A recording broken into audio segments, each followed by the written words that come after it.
அனைவருக்கும் வணக்கம். எபிசோட் 12. போன எபிசோட்ல நிவேதா தருணை நினைச்சு கவலைப்படுறத பார்த்தோம். எப்படி விடுதி அறையை வந்து அடைந்தோம் என்ற உணர்வு நிவேதாவுக்கு இல்லாவிட்டாலும் பிரியாவின் மொழிகள் செவிப்புறையில் மோதி இதயத்தை ரணமாக்கி கொண்டிருந்தன. தருணும் நேகாவும் இணையப் போகிறார்கள் என்ற செய்தி தோழி மேல் கொண்ட பாசத்தில் அதை ஏற்க துணிந்தாலும் உருகி உருகி காதலித்த என் நிலை, என் எதிர்காலம் அவன்தான் என்று நினைத்தேனே. என் காதலை குழி போட்டு மூடிவிட்டு தன் நண்பனின் காதலுக்கு உயிர் கொடுக்க துணிந்து விட்டவனிடம் இன்னமும் அவள் எதை எதிர்பார்க்க முடியும்? அவளின் வாழ்நாளில் அவள் உயிராய் நேசிக்கும் இரு ஜீவன்கள் என்றால் அது நேகாவும் தருணும் தான். அவர்களே அவளின் அத்தனை சந்தோஷங்களையும் வழித்து எடுத்து செல்ல போகிறார்கள் என்றால் இவள் யாரிடம் போய் முறையிடுவாள்? யாரிடம் போய் தன் வேதனைகளுக்கு வடிகால் தேடுவாள்? சில நாட்களுக்கு பின் ஒரு நாள் ஒரு விடுமுறை தினத்தில் விடுதி அறையில் இருந்தபோது ஒரு பெண் வந்து அக்கா விசிட்டர்ஸ் என்றாள். எனக்கா? யாரு? ஒரு அண்ணன் உயரமா கூட உங்க ஃப்ரெண்டு ஒரு அக்கா வருவாங்கல்ல, அவங்க கார்ல வெளியில அந்த அண்ணன் விசிட்டர்ஸ் அறையில ஓடி சென்று ஜன்னல் வழியே பார்த்தாள். நிறம் மங்கிய ஓவியம் போல் வண்டியில் சாய்ந்தபடி நின்றவளை பார்க்கையில் அடிவயிறு கலங்கி தவித்தது. நேஹா என்ற உள்ளம் பறந்தாலும் கால்கள் நகர மறுத்தன. உன் சந்தோஷங்களை மீட்டெடுக்கிற சக்தி தருணுக்கு மட்டும்தான் உண்டென்றால் நான் ஏனடி தடையாய் நிற்கப் போகிறேன்?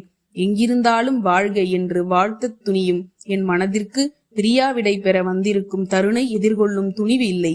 என் முகம் பார்த்து நடக்கும் உன் சந்தோஷம் எனக்கு முக்கியம் இல்லையா? வேணாம், நான் உன்னை பார்க்க வேண்டாம். கண்ணீர் மல்க நின்றவளிடம் அக்கா கீழே வருகிறீர்களா என்று அந்த பெண் கேட்க, இல்லப்பா, நான் ரூமில் இல்லன்னு தயவு செய்து சொல்லிடுறியா என்று கெஞ்சினாள் நிவேதா. அக்கா பிளீஸ்பா, அக்காவுக்காக. சரிக்கா. அந்த பெண் அவளின் கலங்கி நின்ற விழிகளையும் துடித்த உதடுகளையும் பாவமாய் பார்த்தபடி சென்றாள். சில நிமிடங்களில் அவளின் மொபைல் அடித்தது. எத்தனை நாள் இந்த அழைப்புக்காய் ஏங்கி இருக்கிறாள்? இன்றோ தேவைக்கு பயன்படாத பொருள் போல கல்லாய் நின்றாள். காரின் அருகில் தருண் வரவும் ஜன்னலை காட்டி அவள் ஏதோ சொல்ல மேலேறிய இருவரின் பார்வைக்கும் தப்பினாள் நிவேதா. கண்களை துடைத்துக் கொண்டு வண்டியில் ஏறி சென்றவளை பார்க்கையில் துக்கம் தொண்டையை அடைத்தது. படுக்கையில் அழுது புரண்டாள்.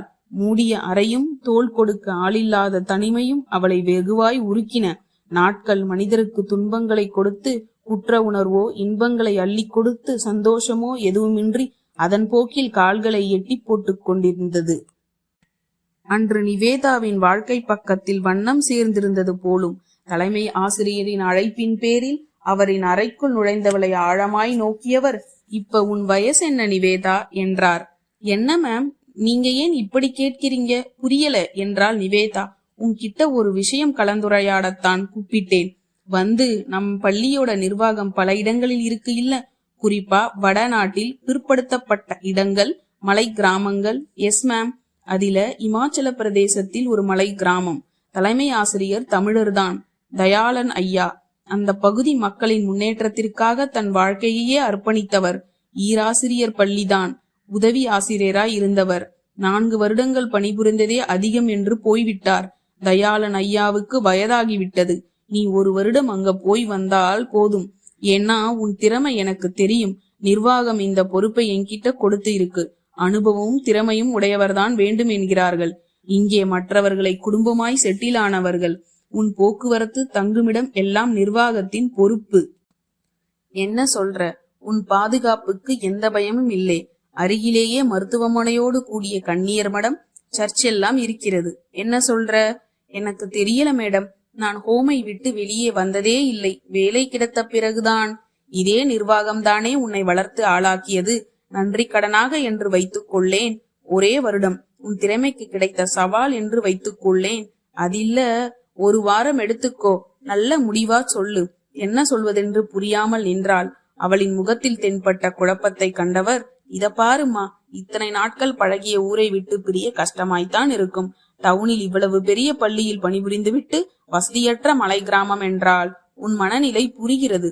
அது சேவைக்காக தொடங்கப்பட்ட பள்ளி. சரியான வழிகாட்டி இல்லாமல் தொடங்கப்பட்டதன் நோக்கம் வீணாகிவிடக் கூடாது. என்ன சொல்ற என்றார்.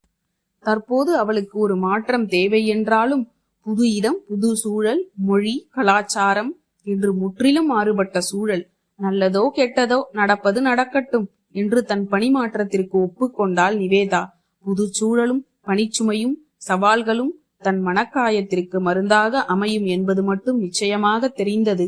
இவ்வாறு அவள் ஓடி ஒளிய காரணம் இருந்தாலும் போன வாரத்தில் சக ஆசிரியையின் திருமணத்திற்காக பாளையங்கோட்டை சென்றவள் பாதியிலேயே ஓடிவர காரணமாய் இருந்தது அந்த நிகழ்வு.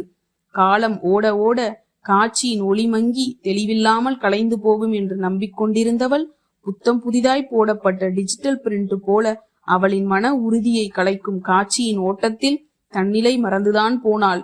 தோழியின் திருமண நிகழ்ச்சிக்காக சென்றவள் மகளிர் கல்லூரிக்கு அருகே இருந்த ஏடிஎம் சென்டரை விட்டு வெளியே வந்தபோது எதிரே இருந்த மகப்பேறு மருத்துவமனை முன் இருந்த கார் பார்க்கிங்கிலிருந்து வெளிப்பட்ட தருணை பார்த்து ஆச்சரியப்பட்ட வேளையில் அவன் மருத்துவமனை கேட் ஓரமாய் நின்றிருந்த நேகாவை அணைக்காத குறையாய் தாங்கிக் கொண்டு அவளை பின் இருக்கையில் உட்கார வைத்து தலையணையை வாகாய் முதுகின் பின்னால் வைத்து சேவகம் செய்து கொண்டிருந்தான்.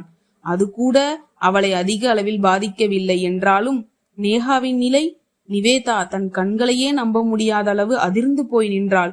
தன் ஆருயிர் தோழியாய் இப்படி கர்ப்பிணியாய் மேடான வயிற்றை கையால் தாங்கியபடி இப்படி ஒரு காட்சியை பார்க்கவா இந்த ஊருக்கு ஓடோடி வந்தேன்?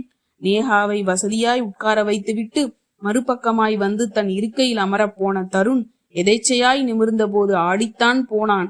சிலையாய் நின்றவளை பார்த்து பரிதவித்த இதயம் நேகாவை ஒரு கணம் நோக்கிவிட்டு பரபரத்த கால்களை தடுத்தது. இந்நிலையில் இருவரும் சந்திப்பது முறையல்ல என்று முடிவு எடுத்தவனாய் சென்று விட்டான். அவன் விழிகளை சந்தித்த அந்த சில கணங்களில் தன் இதயம் உணர்ந்தது அவனது நேசத்தையா என்ற சந்தேகம் இன்றளவும் அவளுக்கு இருக்கிறது. அந்த விழிகளில் ஏதோ இருந்தது என்று மனம் சொல்லிக் கொண்டுதான் இருக்கிறது. ஆனால் அவன் தன்னை நிராகரிப்பதன் காரணத்தை வெட்ட வெளிச்சமாய் புரிந்து கொண்டதால் பிடுங்கி எரியப்பட்ட முள்ளாய் அவர்களிடையே உறுத்தலாய் இருக்க விரும்பவில்லை. அவர்கள் இருவருக்குமான வாழ்வில் நூலளவு கூட அவளுக்கு இடமில்லையே. ஆருயிர் நட்பும் ஆத்மார்த்தமான நேசமும் இனி தனக்கு சொந்தமில்லையா? ஊரோடுதான் இருப்பேன் என்று அடம் பிடிக்க அவளுக்காக சொந்த பந்தங்களா சூழ்ந்திருக்கிறார்கள். அந்த ஒரு வாரத்திற்குள் கிளம்புவதற்கான ஏற்பாடுகளை செய்தாள். தேவையான சில நகைகளை மட்டும் வைத்துக்கொண்டு மீதியை வங்கி பாதுகாப்பு பெட்டகத்தில் பத்திரப்படுத்தினாள். துணிமணிகள், தேவையான பொருட்கள் என எல்லா ஏற்பாடுகளையும் செய்து கொண்டு ரயில் ஏறிய போது வெறுமையான சூன்யம் இதயத்தை கவ்வி பிடித்தது. புறப்படும் முன் தலைமை ஆசிரியரிடம், மேம், எனக்காக ஒரு உதவி செய்யணும். என்னோட இந்த பணிமாற்றம் யாருக்கும் தெரியக்கூடாது. எந்த ஊர், எந்த இடம் என்பது. கெஞ்சியவளை பரிதாபமாய் பார்த்தவர் நானாக சொல்ல மாட்டேன் என்று வாக்கு கொடுத்தார். டில்லி வரை ரயில் பயணம். தொடர்ந்த பேருந்து பயண இறுதியில் குறிப்பிட்ட இடத்தில் வரவேற்க தயாராய் நின்றார் தயாளன். வாமா, பயணம் எல்லாம் எப்படி? இவ்வளவு நீண்ட பயணம் இதுதான் முதல் தடவையாய் இருக்கும், அப்படித்தானே? ஆமா, ஆனா வித்தியாசமான அனுபவமாய் இருந்தது சார். என்ன சார் வித்தியாசமா இருக்கும்? ஐயான்னு கூப்பிடு, உனக்கும் இலகுவா இருக்கும் என்றவரை பாசமாய் நோக்கினாள் நிவேதா. அடுத்த எபிசோட் நாளைக்கு பார்க்கலாமா?